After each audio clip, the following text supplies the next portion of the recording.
ఇండియాకు వచ్చిన ఆస్కార్ అవార్డును ప్రమోట్ చేయడానికి ఎంటర్టైన్మెంట్ ఇండస్ట్రీకి ఒక యాంథమ్లా మారిన నాటు నాటు సాంగ్ను ప్రమోట్ చేయడానికి గ్లోబల్ స్టార్ రామ్ చరణ్ గారిని బ్రాండ్ అంబాసిడర్గా ఇండియన్ గవర్నమెంట్ నియమించింది అంటున్నారు విశ్లేషకులు.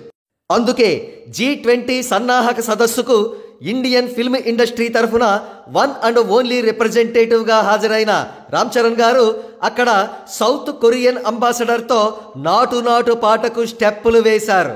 అదేవిధంగా ఇండియా టుడే కాన్క్లేవ్కు గెస్ట్గా హాజరైనప్పుడు ప్రముఖ యాంకర్ రాజ్దీప్ సర్దేశాయ్తో కలిసి నాటు నాటు స్టెప్స్ వేశారు. ఇటీవల అంబానీల ఇంట జరిగిన ప్రీ వెడ్డింగ్ బ్యాష్లో బాలీవుడ్ ఖాన్ త్రయం షారుఖ్ ఖాన్, సల్మాన్ ఖాన్, అమీర్ ఖాన్లతో కలిసి నాటు నాటు స్టెప్పులు వేశారు రామ్ చరణ్. తాజాగా ISPL క్రికెట్ టోర్నీ ముంబైలో లాంచ్ అయిన సందర్భంగా అక్కడ ఇండియన్ క్రికెట్ గాడ్ సచిన్ టెండూల్కర్తో, తమిళ్ స్టార్ హీరో సూర్యతో, ఇంకా బాలీవుడ్ స్టార్ అక్షయ్ కుమార్తో కలిసి నాటు నాటు స్టెప్పులు వేశారు రామ్ చరణ్.